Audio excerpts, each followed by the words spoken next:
and welcome to this session on common mistakes and some examples to make sure that those are not repeated. So, let's get into it, shall we? An overview of this is presented here, and as you can see, we will look at comma usage with the help of FANBOYS, the use of capital letters, adjectives and adverbs, and subject and verb agreement. So, let's just jump right into it, shall we?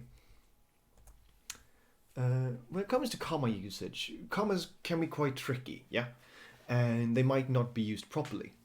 So, we have this one rule called FANBOYS to help us out with this. And you'll see how this works here. So, let's take it from the top. And if you follow where my mouse is, then you can easily see where we are. So, on F, that stands for for.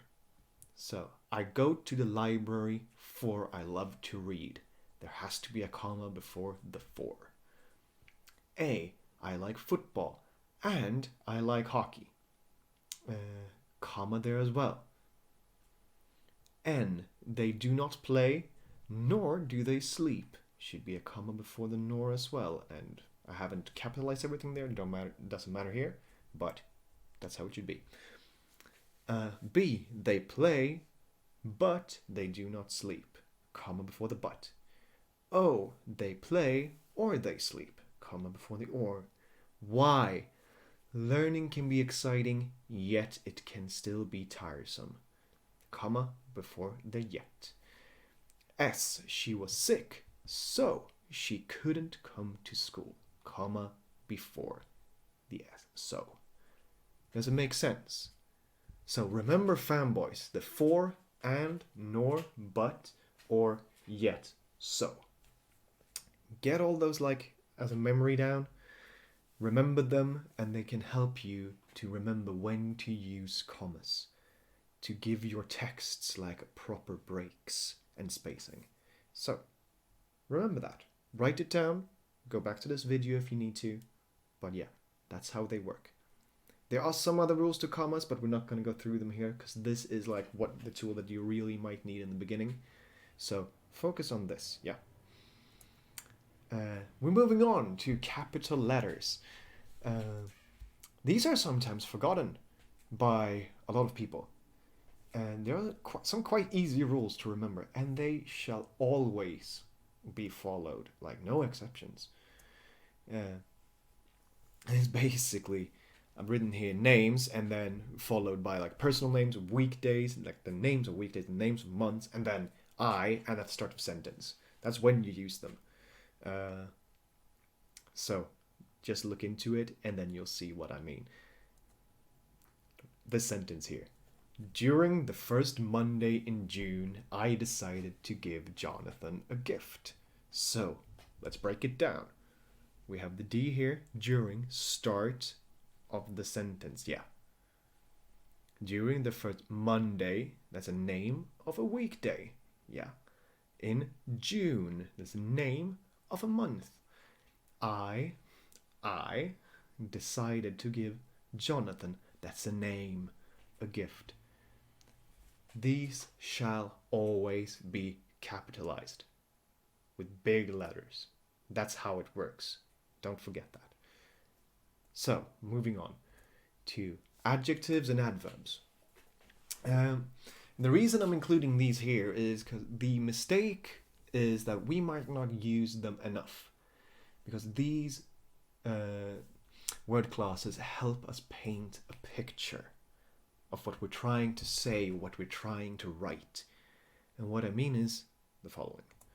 So when it comes to adjectives, just to remember, just a reminder, these are used to describe the noun. Like beautiful, ugly, dry, warm, cold. As an example, the beautiful boy walks to school. So you could just say the boy walks to school, but using adjectives helps us get a picture of how does he look? What's he like? Well, he's beautiful in this case. And then over to the adverbs. These are used to add information to the verb, like carefully, slowly, quickly, easily recognized by the ly, as we can see here at the end of them. So, and as an example here, the beautiful boy walks quickly to school. And same, like it's the same effect as the adjective here. It helps us paint the picture of what we're trying to say. If you write a text, you can do so basically without using adjectives, but it would be boring. So infernally boring. So please remember this. Try to experiment when you write. Dare to do this when you write. Try to add some descriptions. If you can't find a word, use a synonym. Look it up. What have you heard? What have you read before? How do other people use adjectives and adverbs to describe? So don't be afraid to use them. So moving on to subject and verb agreement. And this is like boring grammar for some people. Very interesting grammar for me, and something that I look at a lot, and that for some readers it can be really difficult, especially when it comes to longer sentences. And what it is that you're making sure that the verb is conjugated properly depending on the subject. So that seems like Greek to some people, perhaps. So let's show you instead how it works. I am going home. You have the subject, that is I. Then you have to conjugate the verb, that is to be, into am. I am going home. Moving on. We have you as a subject in the sentence. Then it's you are, as in you are going home. He, she, it is. My friend, he, in this case, is going home. You recognize this? Starting to like come back to you? They, or we are, like my friend and I, that's we, are going home. That's the basics of it. And these are simple sentences. These are quite easy, or basic, if you would. These get trickier the longer the sentence is, especially if it's hard to find what the subject of the sentence is. So, but this is a reminder for you. So when you proofread, when you go through everything that you've written or that you're going to say, then think about this. Reread some sentences. Have I conjugated the verb properly here? Is it done well?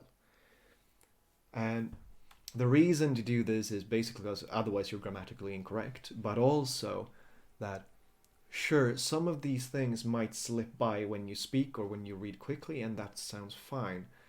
But if you get this correct, then you sound so much more professional than what you would otherwise. So practice, remember, think about it, and then you should be fine.